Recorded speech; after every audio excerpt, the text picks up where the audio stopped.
녹이 소멸되게 하라 라고 하는 제목입니다. 우리 따라해 볼까요? 녹이 소멸되게 하라. 이 말씀은 에스겔 24장 11절에 나오는 성경에 기록되어 있는 문장입니다.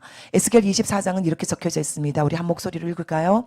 가마가 빈 후에는 숯불 위에 놓아 뜨겁게 하며 그 가마에 놋을 달궈서 그 속에 더러운 것을 녹게 하며 녹이 소멸되게 하라. 제가 한국을 방문하는데 하나님 어떤 마음으로 교회들을 방문하면서 어떤 말씀을 나눌 수 있을까요? 라고 하는 마음으로 이제 하나님의 그런 뜻을 분별하기를 원하는 마음이 있을 때 하나님이 제게 에스겔서 24장 말씀을 묵상하게 하셨습니다. 근데 이 에스겔서 24장 말씀이 1절에서부터 14절까지와 또 15절부터 그 끝절까지 두 얘기가 나눠지는데요. 주제는 같습니다. 24장은 심판에 대한 메시지입니다. 하나님께서 이스라엘 백성들을 향한 심판을 작정하셨고 그것을 반드시 시행하겠다라고 하는 그 말씀입니다. 그 심판하는 장소가 어디냐면 이 가마입니다. 그런데 이 에스겔서 24장을 쓸 때 에스겔은 이미 바벨론에 있었습니다. 그는 이미 포로로 잡혀갔고 심판이 시작된 것이죠. 그럼에도 불구하고 아직까지 멸망하지 않은 예루살렘 성전 안에 있는 사람들, 예루살렘 성읍 안에 있는 사람들은 아직까지 우리가 멸망할 리가 없다. 우리는 멸망할 수가 없다. 왜냐하면 하나님의 임재가 있는 예루살렘 성전이 있는 이 예루살렘 성읍은 결코 망하지 않는다. 그것은 우리의 가마다. 우리를 보호해주는 그 가마솥이고 우리는 그 가마솥 안에 들어가서 보호받고 있는 고깃덩이다. 이렇게 얘기를 한 거예요. 그건 굉장히 그들 스스로는 긍정적인 의미에서 가마와 고기를 얘기한 것입니다. 그런데 하나님께서 그들이 말했던 그 교만한 언어 그대로 가지고 오셔서 이 24장에 오셔가지고 말씀하시는 겁니다. 가마, 그 가마는 니들이 예루살렘이라고 했냐? 맞다. 그 속에 들어있는 고기, 그것이 너희들이라고 했냐? 맞다. 근데 그것은 너희들이 피할 수 있는 안전한 피난처가 아니고 그것은 심판의 장소가 될 것이다. 그러시면서 그 가마솥 밑에 많은 나무를 쌓아놓고 불을 지필 것이라고 얘기를 하십니다. 그리고 그 가마솥 안에 들어있는 고기 잘 골라서 선택해 놓은 그 고기들을 물을 붓고 고기를 삶아가는데요. 물이 펄펄펄펄 끓으면서 고기들이 살들이 다 흐물흐물 녹아질 뿐만 아니라 물이 쫄아들고 그 속에 들어있던 고기 끝동이들도 다 녹아질 뿐만 아니라 24장에 보면 뭐라고 되어 있냐면은 뼈까지도 물러질 정도로 삶으라라고 말씀하십니다. 그러니까 형체도 알아볼 수 없을 정도로 그것이 마치 에스겔 37장에 나오는 정말 뼈다귀만 남은 이스라엘의 그 모습을 앞쪽에서는 뼈까지도 물러지도록 삶아버리는 상태로 표현하신 거죠. 그런데 하나님께서 작정하신 심판은 거기서 끝나질 않습니다. 이 11절의 말씀 보면 뭡니까? 가마가 빈 후에도 하나님이 하실 일이 있다는 거예요. 뭐예요? 숯불 위에 그 가마를 놓아서 뜨겁게 하고 가마에 놋을 달궈서 그 속에 더러운 것을 녹게 하고 녹이 소멸되게 하라. 하나님의 목표는 무엇입니까?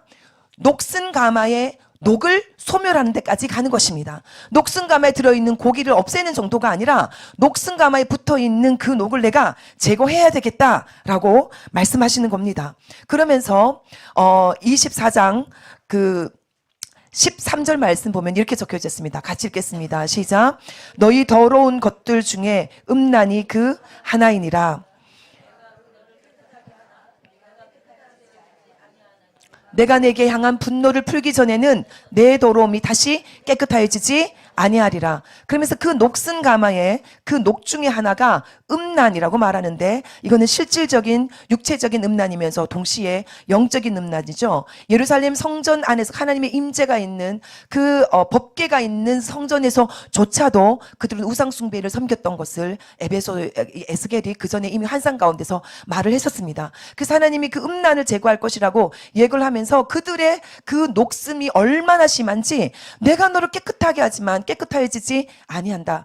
그 더러움이 다시는 깨끗해지지 아니할 것이다. 이렇게 얘기할 정도로 그들의 녹음이 너무나 심각하다는 것입니다. 근데 제가 하나님 한국을 가기 위해서 말씀을 달라 그러는데 이 말씀을 묵상하는데 이렇게 주시면 제가 도대체 무슨 소망을 가지고 이 나라 민족을 위해서 기도할 수 있겠습니까? 우리의 녹음이 있는 거 사실이고 제거하기를 원하시는 아버지 마음도 알겠지만 희망을 주셔야죠. 하나님 끝을 보여주십시오. 그 마음으로 제가 이 말씀을 붙들 때 주님이 저에게 저 노란 색깔을 주목하게 하셨습니다. 뭡니까? 내가 내게 향한 분노를 풀기 전에는 전에는이라고 하는 때를 말씀하시는 거예요. 하나님에게는 때가 있습니다. 이스라엘에게 있어서도 미국에 있어서도 한국에 있어서도 여러분 우리 사실은 개인적으로도 하나님 이것이 언제 끝납니까? 나의 이 더러움이 정결해지는 것은 언제입니까? 하나님이 나에게 주시는 이 고난이 나를 정결하게 하기 위함이고 나를 성숙하게 하기 위함이라며 도대체 그것이 끝나는 때가 언제입니까? 우리가 늘 기도하지 않습니까? 그러면서 마치 그것을 통과하는 터널을 통과하는 동안에는 끝이 없어 보입니다. 근데 하나님이 말씀하십니다. 전에는 이 때를 나타내는 말이 제게 소망이 되는 거예요. 무슨 전에는이에요? 내게 향한 분노를 풀기 전에는. 이 말은 뭡니까? 때가 있다는 거예요. 하나님은 우리를 향한 분노를 풀어주시는 때가 있다는 것입니다. 이 말은 곧 우리를 정결케 하시는 때가 있다는 것입니다. 그리고 하나님 이 녹슨 가마를 그 녹을 제거할 만큼 펄펄 끓게 하고 다 비어 있어도 또 불을 피우는 것은 하나님의 목적이 분명하다는 것이죠. 무엇입니까? 나는 너를 깨끗하게 하고야 말 것이다. 그 녹을 제거하고야 말 것이다. 너를 정결하게 하고야 말 것이다 라고 하는 이 말씀인 것입니다. 그러면서 이사야 36장 말씀을 떠올려 주시는 거예요. 우리 같이 읽어봅니다. 시작. 맑은 물을 너희에게 뿌려서 너희로 정결하게 하되 곧 너희 모든 더러운 것에서와 모든 우상 숭배에서 너희를 정결하게 할 것이며 너희 모든 죄악과 가증한 일로 말미암아 스스로 믿게 버리라. 스스로 믿게 버리라. 나의 더러운 것들을 스스로 믿게 하나님이 회개하는 마음으로 하나님 정말 이거 제거해 주십시오라고 간절히 기도할 때가 온다라는 것입니다. 그래서 하나님 우리를 정결하게 하시는 때가 온다는 것입니다. 우리를 더러운 곳에서 모든 우상 숭배에서 정결하게 할 것인데, 그런데 이 에스겔서 말씀을 쭉 연결해서 읽다 보면 36장에 우리를 정결하게 하시기 그 전에, 이거는 첫째는 적용이 이스라엘 백성에게 돼야 되는 거죠. 이스라엘 백성이 절대로 깨끗해지지 않을 것 같은 그들이 정결케 되는 그때가 있는데 그 전에 하나님 하실 일이 있다는 것이에요. 그것이 무엇입니까? 24절 같이 읽습니다. 시작. 내가 너희를 여러 나라 가운데서 인도하여 내고 여러 민족 가운데에 모아들이고 고국 땅에 들어가서 맑은 물을 너희에게 뿌리고 너희로 정결하게 하되 그랬죠. 그래서 하나님께서 이스라엘 백성들을 정결하게 할 때가 있는데 그때는 뭐와 연결되는 거예요? 이스라엘 백성들이 여러 민족 가운데서 모아들이고 고토 땅으로 돌아가는 것과 연결되는 시점이라는 것입니다. 그래서 이 24장에서 내가 너희들을 아무리 해도 깨끗해지지 아니해서 심판할 수밖에 없다라고 말씀하셨던 24장과 이제 너희를 깨끗하게 하겠다고 한 이 36장, 이 사이에 갭이 몇 년인 거예요? 장장 70년. 바벨론 포로를 통해서 그들이 완전히 하나님 앞에서 정결하게 되는 과정을 거치고 난 다음에 하나님이 그들을 어디로 데리고 가는 거예요? 이스라엘로 다시 고토로 데려가서 그곳에서 맑은 물로 씻기시고 정결하게 하시겠다는 것입니다. 그러면서 하나님께서 지금 이 시대 가운데 실제로 하고 계시는 일들이 있습니다. 2022년 8월에 저는 에티오피아에 있는 유대인 127명과 함께 알리야를 하게 되었습니다. 이 머리를 가지고 있는 이 여인이 그 중에 한 명인데 완전히 흑인이죠. 그런데 에티오피아에 살고 있는 유대인입니다.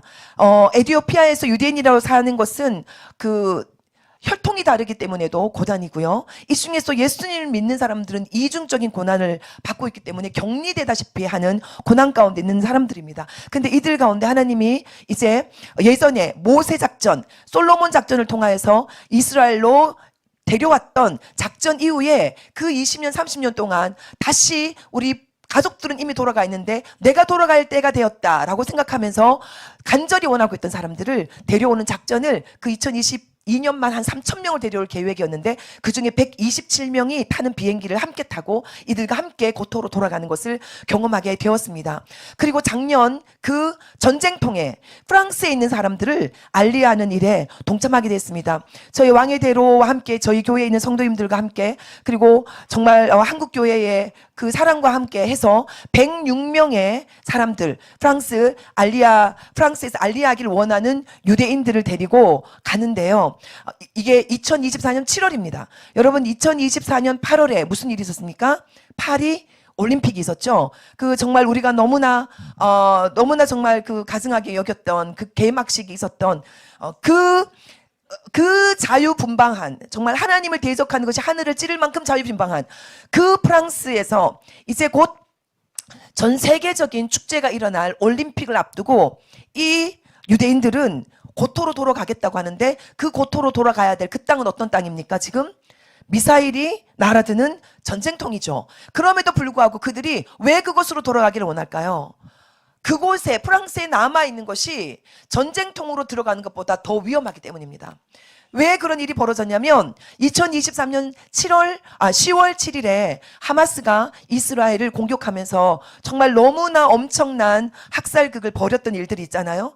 그러면서 이제 처음에는 이스라엘 사람들을 향한 긍휼히 여기는 마음들이 매스컴에서도 모아지더니 이제 불과 일주일, 2주일 뭐 그렇게 좀 시간이 지나면서 모든 사람들이 지금 이스라엘로부터 등을 돌리고 친팔레스타인 구호를 외치면서 이스라엘이 나쁜 사람인 것처럼 몰아갔잖아요. 미디어는 이렇게 왜곡되고 있다는 것을 이스라엘 사역하면서 너무나 많이 경험하게 됩니다. 그러면서 프랑스 안에서만 반유대주의 물결이 1000%가 증가한 거예요.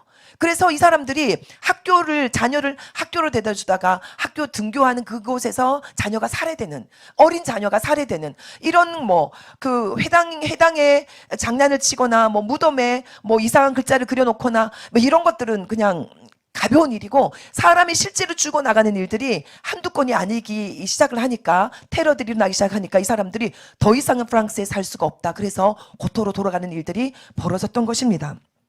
그러면서 이 오바다 1장 20절 동산에 우리 가르쳐 주셨어요. 이것은 단순히 시대적으로 어렵기 때문에 돌아가는 것이 아니라 이것은 뭐다? 하나님의 말씀을 이루는 거다. 그럼 오바다 1장 20절의 말씀이 뭐길래요? 같이 읽어보겠습니다. 시작. 수바락에 있는 자는 남방의 성읍들을 얻을 것이니라. 아멘. 예루살렘에서 사로잡혔던 자 중에서 곧 스바랏에 있는 자라고 할 때 이 스바랏의 영어는 세파라딤입니다. 여러분 이스라엘에 관심 있는 분들은 아실 것입니다. 이스라엘 유대인들을 크게 두 종류로 나누면 북유럽의 독일이나 영국 같은 그쪽에 있었던 아스케나짐하고 그리고 스페인 쪽에 있었던 세파라딤인데요. 이 스페인에 있었던 사람들이 1492년 스페인 종교 재판과 그리고 추방령에 의해서 유대인들이 아무것도 가지지 못해 모든 재산이 몰수되고 생명을 보존하기 위해서 도망쳐 나와야 됐었습니다. 그럴 때 이 사람들이 남미로도 가서, 남미에 세파라딘들이 많고요. 그 남미에 있던 사람들이 미국으로 와서 미국에도 있습니다. 그런데 그 많은 사람들은 어디로 갔냐면은 그 유럽 쪽으로 흩어졌는데요. 그 중에 프랑스로 엄청나게 많이 갔던 것입니다. 그래서 하나님께서 우리에게 프랑스 알리아를 도와라 라고 말씀하시면서 그것과 별개로 오바다 말씀을 묵상하게 됐는데, 그 오바다 가운데 나와 있는 스바랏에 있는 자들이 고토로 돌아올 것에 대한 말씀을 하신 거예요. 이 말씀이 매치가 되면서 이 일은 하나님께서 하기를 원하신 일이구나 라고 우리가 기쁘게 섬길 수가 있었습니다. 근데 또 하나 이 말씀 가운데서 우리가 깨닫게 되는 것은 뭐냐면, 하나님이 세파라딤 유대인들을 데리고 와서 어디에 둘 것인가 장소까지 정해놨다는 거예요. 어디예요? 남방의 성읍. 이거는 그냥 남쪽에 있는 땅 정도가 아니라 실질적인 이스라엘의 지명으로 치면 네게브 사막이에요. 여러분 다한에서 브엘세바라는 말 많이 들었잖아요. 사람이 살 수 있는 최남방이 브엘세바인데, 그 브엘세바 밑으로 펼쳐지는 그 넓은 사막이 네게브 사막인데 그 땅은 지금 비어 있습니다. 개간을 해야 됩니다. 그래서 많은 사람들이 앞으로도 계속 알리아를 할 것입니다. 미국에 있는 사람들, 특별히 미국의 어디죠? 브루클린에 있는 사람들의 숫자가 이스라엘 현지에 있는 유대인 수만큼이 브루클린에 있다는 거잖아요. 그렇게 많은 사람들 있는 사람 다 돌아가야 되는데, 그러면 그들이 돌아가서 어디에 살 것인가 퀘스천이잖아요. 하나님께는 답이 있습니다. 저 네게브 사막 가운데 지금은 황무지처럼 보이지만 이사야서 말씀하신 것처럼 황무지가 장미꽃처럼 피어날 날이 와야 되는 것이잖아요. 하나님은 말씀하셨기 때문에 이루시는 분이십니다. 그곳에 이제 관계수로가 놓여지고 집들이 세워지고 아마 그 집을 건축하는 일에 한국의 기술이 쓰여질 것입니다. 그런 일들이 일어나면서 그곳에 사람 살 곳을 만들고 이제 그곳에 외국에서 돌아오는 알리하는 사람들을 머물게 하는 일들이 있을 것입니다. 여러분 기도해 주시고 지켜보십시오. 하나님께서 말씀하신 것이 어떻게 이루어지는지 우리는 이 시대에 볼 것입니다. 그러면서 주님이 말씀하신 게 뭐예요? 이제 그들을 그 고토로 데려놓는 것에서 끝나는 것이 아니라 그들에게 뭘 부신다고요? 새 영을 부신대. 우리 함께 읽읍시다. 시작. 또 새 영을 너희 속에 두고 새 마음을 너희에게 주되 너희 육신에서 굳은 마음을 제거하고 부드러운 마음을 줄 것이며. 아멘.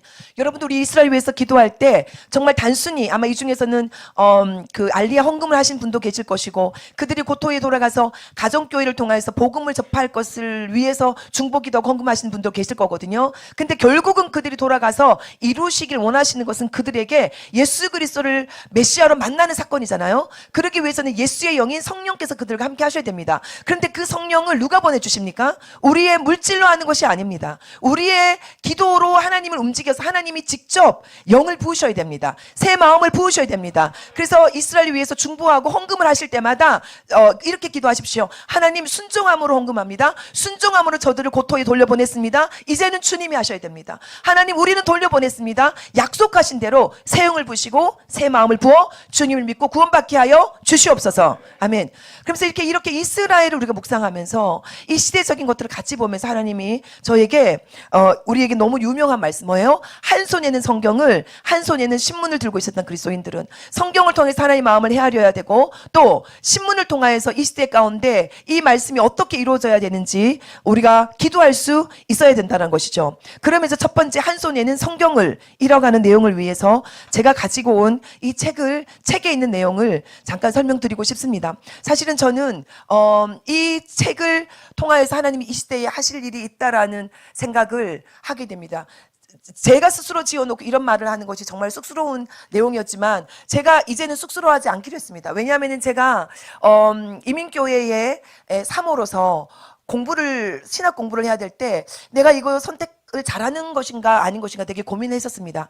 근데 제가 하나님 공부를 할 수 있는 기회가 주어진다면 이스라엘에 대한 것들을 신학적으로 정리하는 일을 한번 해보고 싶습니다. 나는 대체 신학이 늘 우리에게 대적과 같이 느껴지고 원수와 같이 느껴지잖아요. 우리가 적처럼 느껴지는데 그것이 아니라 정말 이 이스라엘이라는 것이 진짜 하나님께서 하시고 있는 지혜로운 하나님의 미스테리가 풀어지는 지혜라고 한다면 학문적으로도 검증될 수 있어야 되는 거 아닙니까? 학문적으로도 설득할 수 있어야 되는 거 아닙니까? 제가 그 일을 할 수 있게 도와주십시오. 그런 기도하는 마음으로 석사 과정을 하면서 반유대주의와 반유대주의를 극복한 이스라엘 선교 방안이라는 석사 논문을 쓰게 되고 박사 논문을 쓰면서는 이스라엘 회복 관점의 해석학, 결국은 성경을 어떻게 보느냐에 따라서 관점이 바뀌기 때문에요. 그리고 그 논문을 통해서 나온 책이 이제 하나님 나라 선교신학과 이스라엘을 이 CLC 출판사에서 냈는데요. 하나님이 이번에 한국에 돌아와서 이 책을 보급하면서 이스라엘과 관계되는 사역들을 할 때 하나님 굉장히 많은 축복을 주셔서 가는 곳마다 가져가는 책들이 다 완판이 되는 거예요. 그러니까 이것이 논문이기 때문에 쉽지 않을 거라 생각되는데 다음 세대 젊은이들이 이걸 사가는 거예요. 왜냐하면 사실은 저도 이 책을 권하고 싶은 마음은 뭐냐면은 이 책은 그냥 단순히 어려운 논문이다 생각하지 마시고요. 아서 글라서라고 하는 한 명의 선교 신학자, 그 사람은 이미 1988년 아무도 모르던 그때에 풀러 신학교에서 이스라엘 전도와 이스라엘 유대 학을 연구하는 석사 과정을 운영하셨던 분이십니다.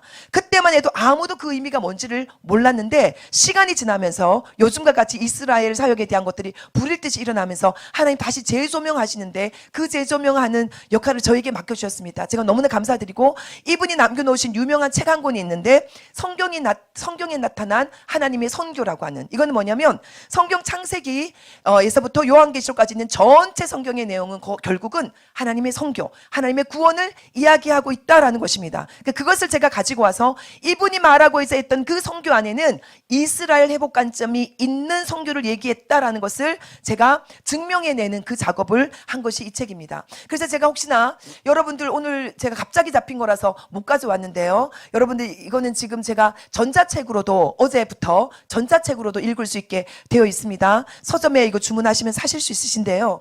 개인적으로 여러분들에도 정말 권해드리고 싶고 또 특별히 이스라엘을 모르는데 성경을 사랑하는 사람들, 성경을 사랑하는데 이스라엘은 부인하고 싶은 사람들 있죠. 그런 친구에게 그냥 선물로 주십시오. 그러면 성경을 이해하는 차원에서 읽다가 이스라엘이 자연스럽게 흡수되는 은혜가 있을 것입니다. 또 한 부류는 이스라엘 사역하다가 지치신 분들, 그것이 무슨 의미인가 상처받으신 분들 있죠. 그런 분들한테 다시금 이것을 읽게 하면 앞쪽에 뭐 논문과 관계되는 게 좀 복잡해 보이면 다 스킵하시고 3장부터 읽으시면 아서글라스 박사님의 생애와 그리고 이제 제가 설명할 것들에 대한 내용들이 나옵니다. 그래서 거기에서 지금 제가 여러분과 몇 커트만 나눌 건데요. 그 중에 중요한 부분은 바로 이것입니다. 대체신학이라는 말을 많이 듣는데 대체신학이 아닌 신학은 뭐냐? 그것을 이름하여 회복신학이라고 한다는 거예요. 근데 회복신학을, 그럼 회복신학이 뭐냐라고 여러분에게 설명해 보라 그러면 여러분들 그 설명하는 것이 쉽지는 않잖아요. 그래서 제가 이것을 논문을 쓰면서 많은 자료들을 저도 말로는 할 수 있겠는데, 대충은 할 수 있겠는데 좀 체계적으로 정리할 필요가 있겠다. 그래서 5가지로 정리를 한 거예요.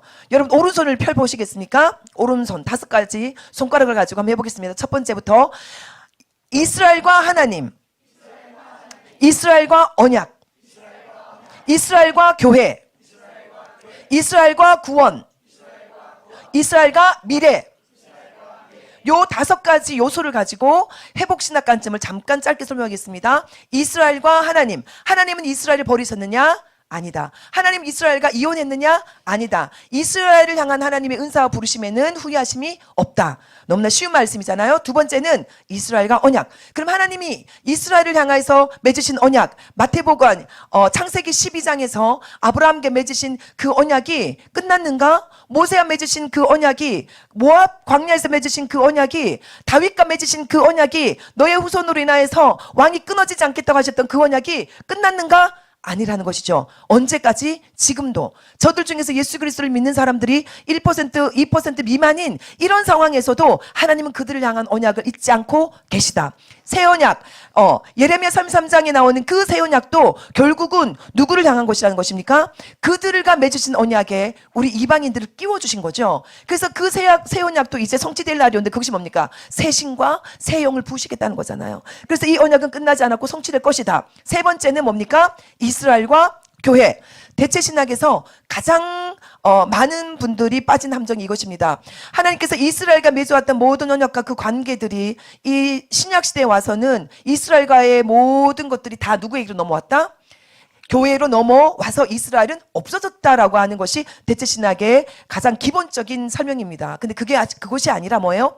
이스라엘이 역할을 해야 되는 그 존재로서의 사명은 여전히 남아있고, 그 예수 그리스도를 믿음으로 그 이스라엘의 부르심에 편입되어 있는 아브라함의 후손이 아님에도 불구하고 아브라함의 후손으로 편입해 주신 그 은혜를 누리고 있는 교회가 같이 간다.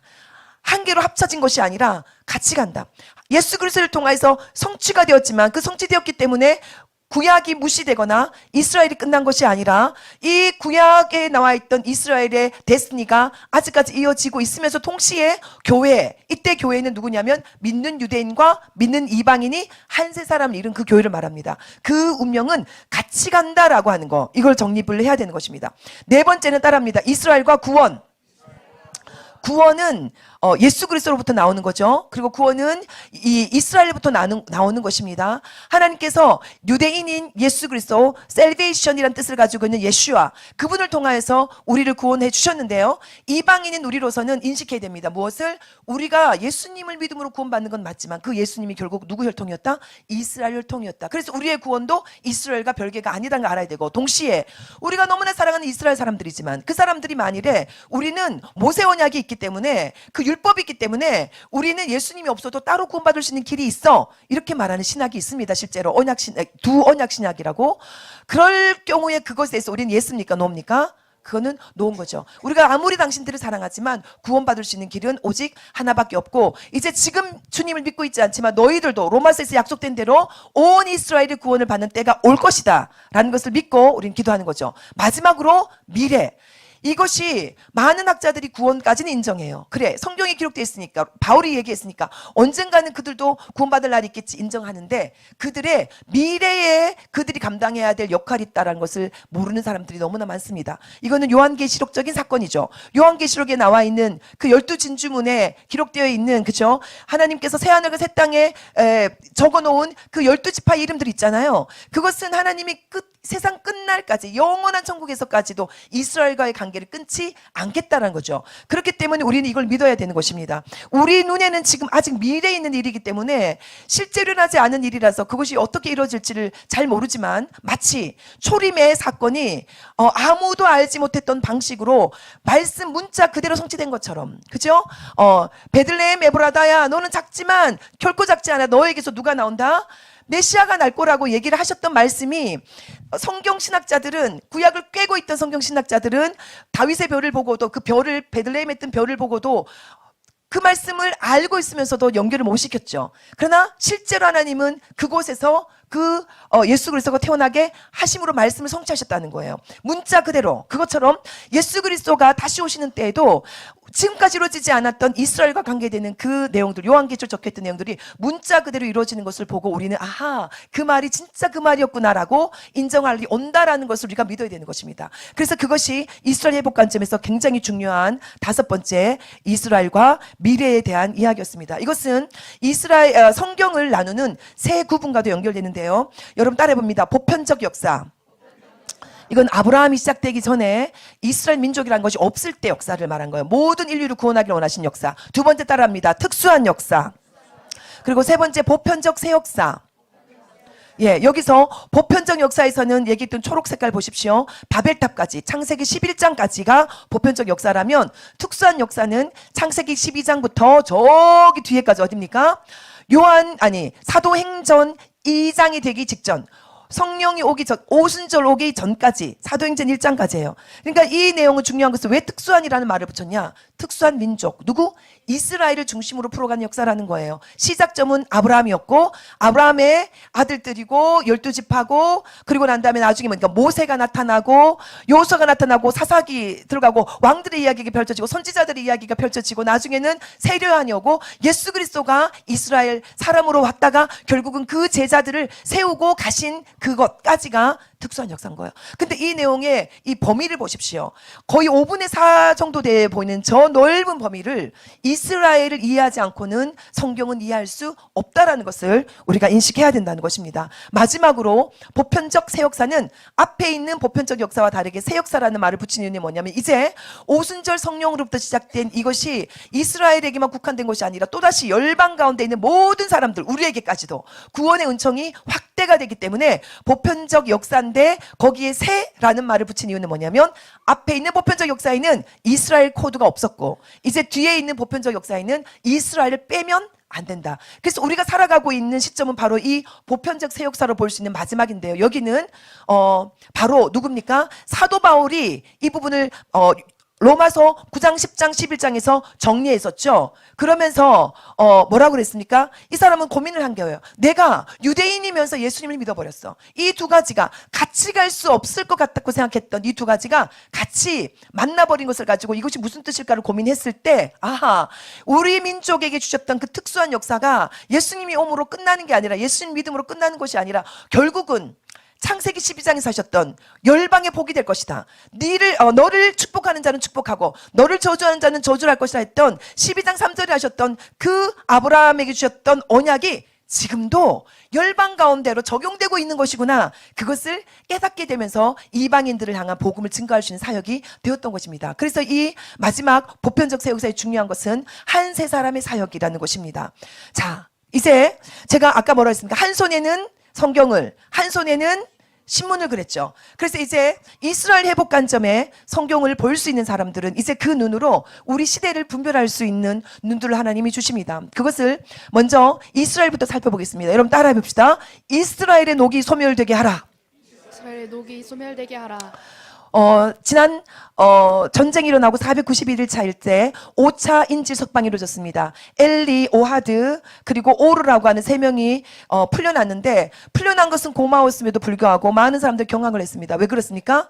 그들의 모습이 마치 홀로코스트의 사람들과 모습과 너무나 흡사하기 때문에 실제로 그러하죠. 왼쪽에 있는 모습, 앞에 있는 모습은 포로로 잡혀오고 난 다음의 모습이고 맨 끝에 있는 모습은 그들의 원래 모습이었어요.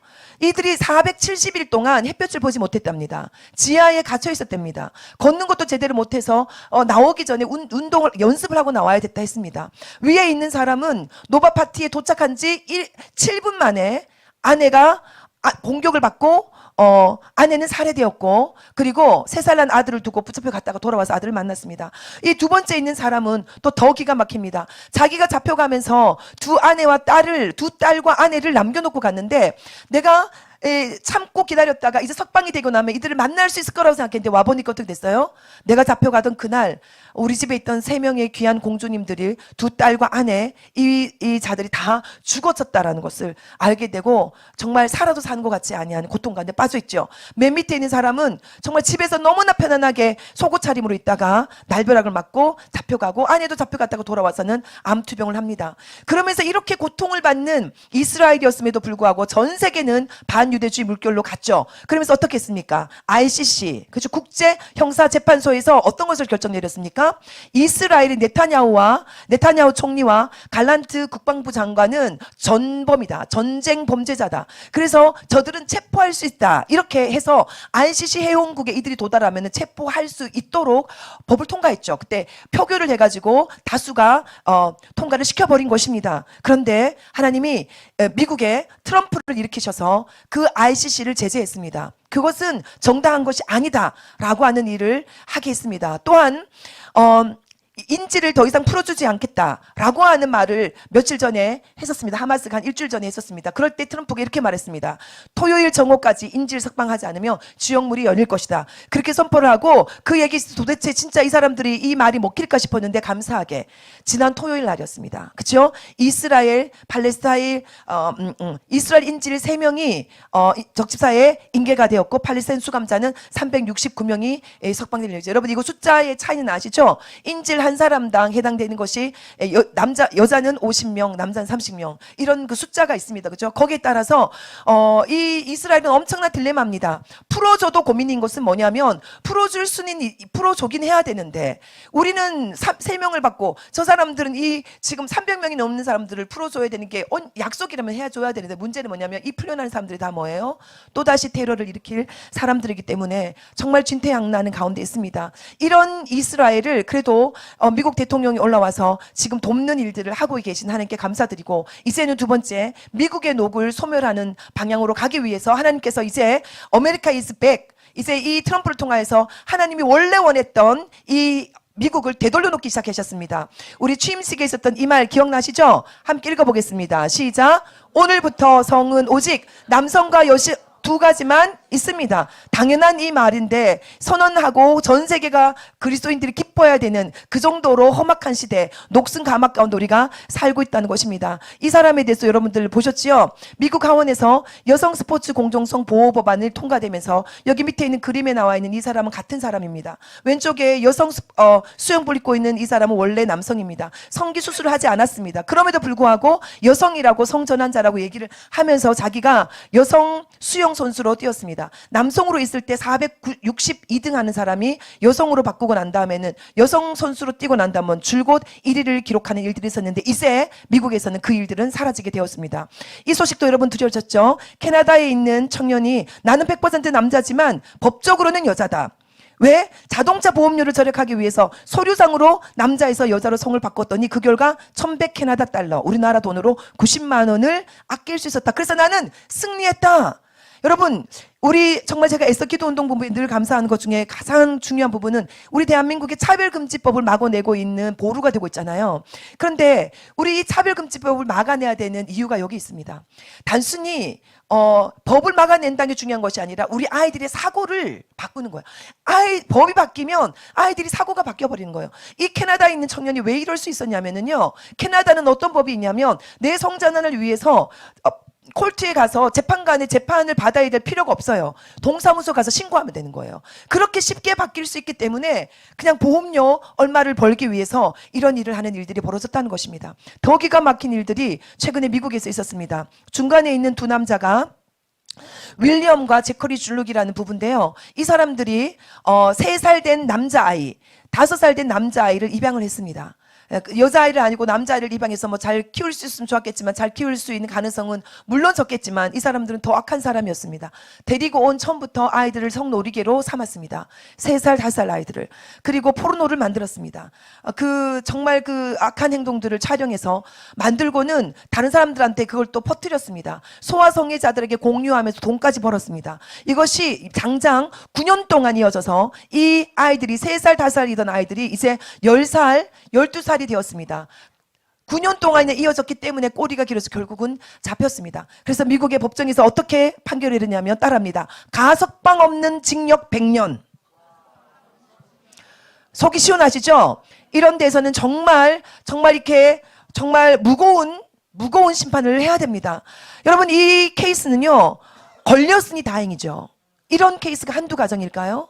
동성결혼이 합법화되고 난 다음에 성적인 것으로 자기들의 그 성적인 욕구를 풀기 위해서 정말 입양이라고 하는 허울 좋은 그림을 통해서 아이들을 데려다 놓고 그 아이들을 온전하게 키울 수 있는 부모는 정말 얼마나 있을지 우리는 그래서 정말 우리가 이 차별금지법을 막아야 되는 것은 어떤 사람들은 얘기를 합니다. 그렇죠? 차별하지 말아야지. 당연하지. 차별하지 말아야 되는 것은 이미 다 알고 있고 이미 법으로도 다 보장되는 건데 거기에 뭐예요? 굳이 성적인 지향성을 집어넣어서 그걸 차별하지 말아야 된다고 얘기를 하잖아요. 근데 중요한 것은 뭐냐면은 그 사람들 가운데 그 많은 것들이 결국은 자신의 신체적인 육적인 욕망을 채우기 위해서 동성애를 하려고 하는 사람들이 많다라는 사실들을 우리가 인식할 수밖에 없습니다. 근데 지금 미국은 바뀌고 있습니다. 트럼프 대통령 올라와서 DEI 개념을 바꾸기로 선언을 했습니다. Diversity, 다양성, Equity, 평평성, Inclusion, 포용성.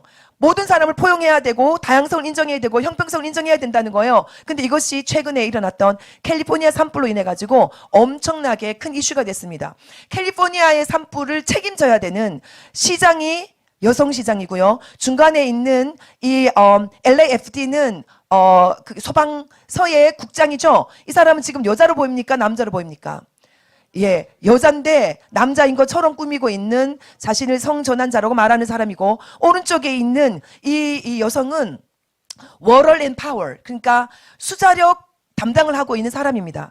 이 가장 중요한 포지션에 있는 책임져야 될 사람이 다 여성인데, 여성인 게 문제가 아니고 여성이기 때문에 잘못됐다는 것이 아니라 능력이 있다면 여성인 게 뭐가 문제겠습니까? 아까 말했던 DEI 정책 때문에 실력이 그만큼 되지 않아도 그 포지션을 줘야 되는 사회적인 분위기 안에서 이 사람들, 특별히 중간에 있는 사람은 동성애자기 때문에 더더욱 인정을 하고 세워놓은 것입니다. 그 사람들이 소방국장이 되면서 벌인 일들은 이런 일들입니다. 정말 그들을 훈련해서 불을 끄기 위해서 훈련시키는 것이 아니라 저 소방차 위에서 동성애 퍼레이드를 하고 있는 이런 모습들. 그러면서 이제 이 동성애의 문제는 낙태의 문제로 이어지죠. 예, 제목만 읽어도 여러분 너무나 마음이 아파서 소리를 지르시는데, 낙태 태아들, 그리고 낙태 시술을 강요하는 바이든 정부가 낙태 시술을 강요했다고 누가 소송을 제기했냐? 의사들이. 그동안에는 압력을 받고 있어도 말을 못하고 있다가 정권이 바뀌고 난 다음에 이제 이런 소송들이 일어나고 있습니다. 낙태를 통하여서 생명을 경시하는 거는 자살로 이어지잖아요. 그래서 결국은 이 자살이요, 내 혼자 자살하는 것이 아니라 이제 옆에 있는 사람의 조력 자살, 함께 자살하는 것을 도와주는 분위기로 가면서 그것도 자살하는 것을 축하하는 파티를 연댑니다. 이것이 사실은 스위스에서는 벌써 전에 이 일들이 일어나고 있었던 것인데, 미국에도 몇 개 주에 이게 허락된 곳이 있고, 그러면서 이게 사회적인 문화 가운데로 퍼져나가고 있다는 사실입니다.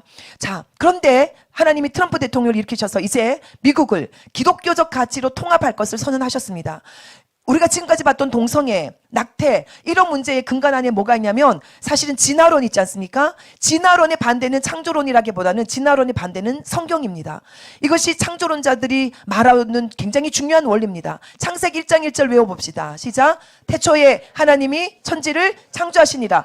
그 말씀을 믿지 못하게 만드는 것이 진화론이고, 그렇기 때문에 동성애를 할 수 있다라고 말하고, 그렇기 때문에 사람 생명을 저렇게 소홀히 할 수 있는 겁니다. 인권은 하나님이 우리를 지으셨다는 데서부터 오는 건데, 신의 그 존중되어야 되는 그 인권이 우리에게 있기 때문에 우리가 존중받아야 되는 건데, 하나님 우리를 지으셨다라는 것을 제거해 버렸기 때문에 이 모든 문제가 시작된 겁니다. 그래서 트럼프는 기독교적 가치로 바꾸겠다라는 겁니다. 우리 네모 안에 있는 거 읽어봅시다. 시작. 우리는 우리의 학교, 군대, 군대, 정부, 직장, 병원, 그리고 공공장소에서 기독교인들을 보호할 것. 아멘. 정말 아멘이 나오죠? 예. 실제로 이런 일들을 하면서 맨 마지막에 있는 노란 색깔 뭡니까? 연방정부 내 모든 형태의 반기독교적인 차별, 표적화를 방지하겠다. 왜 이런 서명까지 해야 됩니까?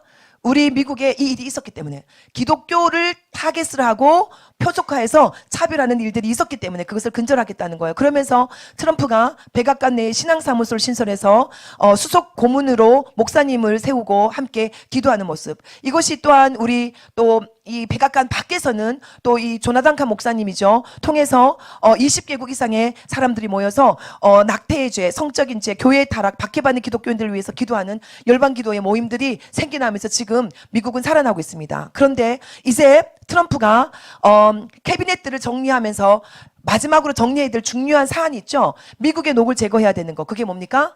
부정선거입니다. 오늘 이 얘기들, 한국에서는 부정선거에 대해서 믿지 못하는 사람들 많이 있지만 우리 미국에서는 부정선거에 대해서 이것은 많은 사람들이 인정하고 있는 사실입니다. 저도 2020년에 트럼프를 찍기 위해서 시민권을 따고 처음으로 투표했던 때였는데요. 정말 그날 밤까지도 이겼습니다. 근데 자고 일어났더니 진 결과로 나왔죠. 도대체 이것이 어떻게 된 일인가를 봤더니 너무나 놀라운 사건이 있었습니다. 근데 여러분 보십시오. 이것이 2020년 11월 9일, 4년 전, 5년 전에 우리나라 YTN 뉴스에서 나왔던 뉴스입니다. 그러니까 미국의 대선의 결과를 우리나라 방송이 지금 얘기하는 거예요. 이럽니다. 올해 미국 대선은 최초, 최다 등의 갖가지 기록이 쏟아진 선거였다. 미국 현대사의 또 하나의 진기한 역사가 될 것이다. 이렇게 얘기를 하면서 최초, 최다가 도대체 뭐냐? 미국 대선 역사상 한 후보가 7만 7천만 표를 넘긴 것이 이번이 처음이라는 거예요. 그럼 누가 7천만 표를 넘겼냐? 바이든이 7,535만 표, 트럼프가 7,108만 표를 얻었다는 거예요. 그래서 둘 다가 7천만 표를 넘긴 것이 이것은 최초 있는 일이다라고 얘기를 하는 거예요. 그럼 그 전까지는 얼마였는데 2008년에 6,950만 표를 땄던 오바마가 최고였다는 거예요. 7천만 표를 가깝지만 넘지는 못했죠. 그런데 이 2020년 대선에서는 7천만 표를 넘겼다는 거예요. 그래서 트럼프 대통령은 7천만 표를 넘기고 오바마가 했던 것보다 더 많은 표를 얻었지만 패배했다. 놀라운 일인데 이제 나중에 알고 봤더니 이게 뭐예요? 부정으로 인해서 주어졌던 표가 바이든에게 갔기 때문에 사실은 바이든은 7,000표를 넘지 못했던 것이고 트럼프는 7,000표를 넘는 역사적인 기록을 깨고도 대통령이 되지 못했던 일이 있었던 것입니다. 그러면서 그 대선 투표율이 66.8%였다는 것입니다. 보통 50 몇 퍼센트, 50 많아도 56%, 뭐 많아도 60대 초반 이렇게 되는데 그 애는 66.8%. 그러면 이 표는 다 어디서 왔냐는 거죠. 1900년 이후 120년 만에 최고치를 갱신했다라는 것입니다. 이거를 보면 여러분들이 많은 것들을 좀 볼 수가 있는데요. 여기 밑에 보면 2004년부터 있죠. 2004년, 4년마다 대선이 있으니까 80이 쫙 나가는데요. 빨간 거 공화당입니다. 공화당의 표를 한번 쭉 보십시오. 고만고만하다가 언제 높아집니까? 2020년 저때 트럼프가 재선에서 떨어졌을 때요. 트럼프가 당선되었던 2016년 그 표보다 훨씬 많은 표를 땄음에도 불구하고 떨어졌어요. 왜 저 때는 그렇게 많은 표가 모였냐면요. 이 트럼프가 2016년에 1차로 대선이 뽑히고 난 다음에 힘을 펴지를 못했어요. 대선이 되고 난 다음부터 탄핵하겠다고 난리쳤잖아요. 우리나라랑 너무나 비슷한 상황이 벌어졌던 거예요. 대통령이 힘을 쓸 수가 없었어요. 캐비넷도 자기를 도와주지 않았어요. 그러니까 언론에서는 계속해서 부정적인 얘기를 쏟아놨고 한국 같은 사람들은 한국에 있는 뉴스들은 더더욱 부정적인 것들을 쏟아놨죠. 그래서 2020년의 사람들이 이런 분위기로 가다가는 안 되겠다 해서 막 다 나가서 찍은 거예요. 그래서 저렇게 많이 얻었어요. 그래서 7천만 표를 넘긴 거예요. 그런데 그때 어떻게 됐어요? 파란 색깔에 있는 바이든이 저만큼 많이 높은 득표수로 이겨버린 거예요. 그런데 민주당의 득표율을 한번 보세요. 앞에서부터 쭉 보면은 2020년에 있는 저 그래프는 너무나 이질적이죠. 예, 그래서 심지어 2008년에 있었던 오바마보다 더 많은 표를 바이든이 이겼다. 이거는 미국에 있는 민주당 사람들도 별로 인정하고 싶지 아니하는 이상한 현상입니다. 그러니까 이때 2020년 선거는 정상적이었다고 볼 수가 없는 거예요. 그리고 이 마지막에 있는 것이 올해 2024년 작년에 있었던 결과표인데요.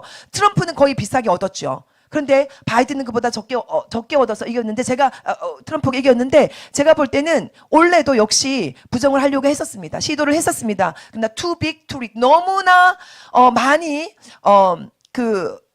조작하기에는 너무나 많은 승리의 격차를 내버렸기 때문에 더 이상 할 수가 없었던 것입니다. 근데 더 놀라운 것은 뭐냐면은 뉴욕타임스가 분석한 2020년 대비 2024년 트럼프 지지율을 보면은요, 오른쪽에 있는 저것들이 다 빨간색이잖아요. 그게 뭐냐면 모든 항목에서 다 트럼프 쪽으로, 공화당 쪽으로, 지지한 쪽으로 돌아섰다. 저것이 뭐냐? 도시냐, 농촌에 사냐, 교육 수준이 높으냐, 낮으냐, 인종이 뭐냐, 흑인이냐, 히스패닉이냐, 아시안이냐, 이 모든 종목에 대해서 누가 이겼다는 거예요. 예전에 비했을 때 그 모든 표들이 이동을 했다. 어디 쪽으로? 공화당 쪽으로, 트럼프 쪽으로. 자, 이 일들을 있었음에도 이 일들을 해야 됐던 이유는 뭐냐면은 그 4년 전에 바이든 트럼프가 최다 득표를 얻었던 그 해에 그 표가 1억 표, 1억 명의 표가 모였다는 거예요. 사전투표자였다는 거예요. 사전투표자여서 잠잘 때까지는 트럼프가 이겼는데 자고 일어났더니 뒤집혔던 것은 다 이 사전투표 결과를 통해서 일어났던 문제였던 것입니다. 그래서 이제 미국에서 일어난 이 부정선거 관계된 일을 바르게 고쳐야 됩니다. 이 녹을 반드시 제거할 겁니다. 트럼프는 해야 되는 이유가 무엇입니까? 자기의 설분하기 위해서가 아닙니다. 이 미국의 자유민주주의를 지키기 위해서는 자유민주주의 꽃이 선거인데 그 선거가 도둑질되는 것은 도저히 용납할 수 없다. 왜냐하면 선거가 필요 없어지기 때문에. 그래서 반드시 그것을 밝혀야 되고 그것은 곧 한국의 녹과 연결되는 거죠. 미국의 녹이 소멸될 때 한국의 녹이 소멸됩니다. 우리가 그 믿음으로 함께 미국을 위해서 기도하고 계시죠. 제가 미국에 있으면서 10월 27일 연합기도에 저희도 한 마음으로 기도했습니다. 그럴 때 여러분 여기서 가장 큰 기도 제목은 차별금지법이었잖아요. 근데 그것보다 조금 전에 무슨 일이 있었냐면 우리 미국 워싱턴에서도 밀리언 위민이라고 하는 기도 모임이 있었습니다. 이것은 여자들, 에스더와 같은 여자들 100만 명이 모여라 라는 것이었습니다. 워싱턴 DC의 국회의사당 앞에 백악관 옆에서 정말 수많은 워싱턴 몰의 사람들이 모여서 기도했습니다. 미국에 우리가 별로 기도하지 않을 것처럼 생각하는 그 미국 사람들이 아침 10시부터 저녁 7시까지 꼼짝 않고 그 자리를 지키면서 정말 구름 한 점 없는 떼약 밑에서 물만 마시면서 금식하면서 서서 기도하는 모습을 우리 눈으로 봤습니다. 그 기도 끝자락에 트럼프가 당선되기를 합심해서 기도했습니다. 왜냐하면 이 나라를 지키기 위해서, 트럼프 한 사람을 위해서가 아니라 이 나라의 자유민주주의를 지키기 위해서 기도하지 않으면 안 됐고, 그래서 강조했던 게 뭐냐면 선거하러 나가야 된다. 찍기만 하면 되는데 기독교인들이 선거하지 않는 그 퍼센테이지가 너무나 높다. 정말 기도해야 되는 것은 이 헌법재판관들의 손에 넘겨져 있는 이 판결이 하나님께서 원하시는 방법으로 정말 법과 원칙에 따라서, 양심에 따라서 진행될 수 있도록 계속해서 기도합시다. 우리 이름 불러보면서 기도합시다. 시작. 정영식, 김영두, 김복형, 조한창, 문영배, 정계선, 이미선, 정정미, 하나님 이자들이 정말 이 재판관들이 하나님을 경외하는 마음으로 하나님 법과 원칙에 따라서 선거할 수 있도록 주님 도와 주시옵소서. 우리가 이 말씀 누가복음 말씀 읽습니다. 시작. 숨은 것이 장차 드러나지 않을 것이 없고 감추인 것이 장차 알려지고 나타나지 않을 것이 없느니라. 이제 정말 하나님께서 숨겨진 것이 드러나게 할 것입니다. 그래서 한국의 녹을 제거할 것입니다. 그런데 이 한국의 이 혼란상을 생각할 때 하나님이 저에게 북한을 생각하게 하셨습니다. 왜 한국에 이 문제가 있나? 한국에 있는 이 남한에 있는 우리가 저 북한의 영혼들의 자유를 위해서, 그들을 구원하기 위해서 우리가 더 헌신하지 못했기 때문에 저 북한에 있는 우상 숭배의 죄를 남한에서 기도로 파쇄해야 되는데 그러지 못했기 때문에 오히려 북한에 있는 그 영이 우리를 집어삼키는 이 형국이 된 것입니다. 어제도 서울대를 갔다 왔습니다. 법학대를 갔다 오면서 그 82학번에 있었던 사람이 정말 그 주사파를 시작했던 그 역사를 보면서 40년 전부터 그들이 진지전을 통해서 구축해 놓은 그 영향력은 우리가 지금 있다라는 사실을 두고 정말 이 나라를 위해서 기도해야 되겠고 저 북한 동포를 위해서 기도해야 되겠다 생각했습니다. 국민들은 굶어 죽어가고 있는데 정말 무기들을 계속해서 개발시키고 있고 정말 자신의 18살 된 아들과 같은 자식들을 이제 우크라이나 전쟁 가운데 러시아로 파병했고 그러면서 생포가 되면 수류탄으로 자폭해라. 인간 방패로 투입시켜 놓고 최근에는 남북 두 국가론을 주장하죠. 뭡니까? 통일하지 않겠다는 겁니다. 그러면서 이 지도가 최근에 나온 지도인데 우리가 이거는 애써 기도운동본부에서 주신 것을 가지고 제가 했는데요. 정말 여기 밑에 보면 한국이라고 써놨고 남조선이라고 쓰지 않았죠. 이들은 통일하고 싶지 않은 것입니다. 왜 그렇습니까? 통일할 자신이 없기 때문입니다. 그러나 하나님은 이들을 통일시켜야 됩니다. 왜냐하면 이들에게 복음을 전해야 되기 때문에, 이들을 구원해야 되기 때문에 기독교 박해 지도 가운데서 저 빨간 색깔, 그죠? 우리 저기 한국 한반도에 보면 중국보다가 북한이 더 빨갛잖아요. 근데 그것에 붙어 있는 우리나라는 어떻게 남한은 빨간 빛이 없을 수 있는가? 이건 하나님의 전적인 은혜이고, 이제 이 은혜를 입은 사람들로서 저 북한 동포들 해방하는 일에 함께 기도해야 되는데, 이곳에서는 이미 그 기도를 많이 하고 있는 곳인 줄 압니다. 오늘 또 우리가 그 기도의 마음을 합치길 원합니다. 네, 너무나 잘 아는 이승만 대통령 장례식 사진인데요. 이 오늘날에 모이는 사람들이 그때도 모였지만 중요한 것은 이승만 대통령이 죽고 난 다음에 모였다는 사실이 너무나 마음이 아픕니다. 너무나 죄송스러운 것은 뭐냐면, 우리가 오늘날에 이 대통령 탄핵을 두고 기도하면서 회개하게 되더라고요. 우리의 정말 국부인 이승만 대통령의 권위를 인정하지 않고 그가 죽어서야 이 땅을 밟을 수 있도록 했다는 사실, 죽기 전에 이 땅을 밟기를 너무나 원했지만 그것을 허락하지 않았던 우리의 죄들, 그것을 회개해야 된다는 것을 알았습니다. 그러면서 이스만 대통령이 휴전해라고 하는 압박을 하면서 했던 말들, 여러분 잘 아시는 말씀 한번 읽어봅시다. 시작. 북한 동포여, 희망을 버리지 마시오. 우리는 여러분을 잊지 않을 것이요, 모른 채도 하지 않을 것이요, 통일은 기어코 되고야 말 것이요. 아멘. 우리 마지막으로 3번 선포합시다. 녹은 소멸될지어다. 녹은 소멸될지어다. 여러분, 우리 가슴에 손을 얹고 내 마음 안에 있는 내 개인적인 하나님 기뻐하지 않은 녹은 소멸될지어다. 녹은 소멸될지어다. 우리 손을 앞으로 뻗고, 우리 이 나라와 민족과 저 북한과 그리고 미국과 이스라엘에 있는 녹을 소멸될지어다 3번 하겠습니다. 시작. 녹은 소멸될지어다. 녹은 소멸될지어다. 녹은 소멸될지어다. 아멘. 이 시간 우리 합심해서 기도합시다. 정말 하나님께서 기뻐하지 않은 녹들이 하나님 나의 개인으로부터, 가정으로부터, 우리 교회와 그리고 이 남한과 하나님 앞에서 저 북한과 아버지 미국과 이스라엘 가운데 있는 하나님 기뻐하지 않은 모든 녹들이 주님 제거되게 하여 주시옵소서. 그 일이 이루어질 때까지 우리가 이 기도의 재단을 하나님 놓치지 않겠습니다. 결국은 그 녹을 제거하시고 정결케 하실 분은 주님이시오니 하나님, 우리는 순종하는 마음으로 이 기도의 시간을 올려드립니다. 하나님이 하십시오. 하나님, 우리를 정결케 하십시오. 새 영을 부으십시오. 새 마음을 부어주셔서 하나님이 기뻐하시는 거룩한 사람들로 회복될 수 있도록 주여 도와주시옵소서. 녹이 소멸되게 하여 주시옵소서. 하나님 앞에서 북한 동포들에게 자유를 허락하여 주시옵시고, 하나님 앞에서 남한과 저 하나님 앞에서 이 하나님 자유민주주의 사회 가운데 있는 저 동성의 모든 물결들 가운데 녹을 제거하여 주시옵소서. 이스라엘이 주님 믿고 주께로 돌아올 수 있도록 성령님 역사하여 주시옵소서. 함께 기도하겠습니다. 주여. 아버지 하나님 감사합니다.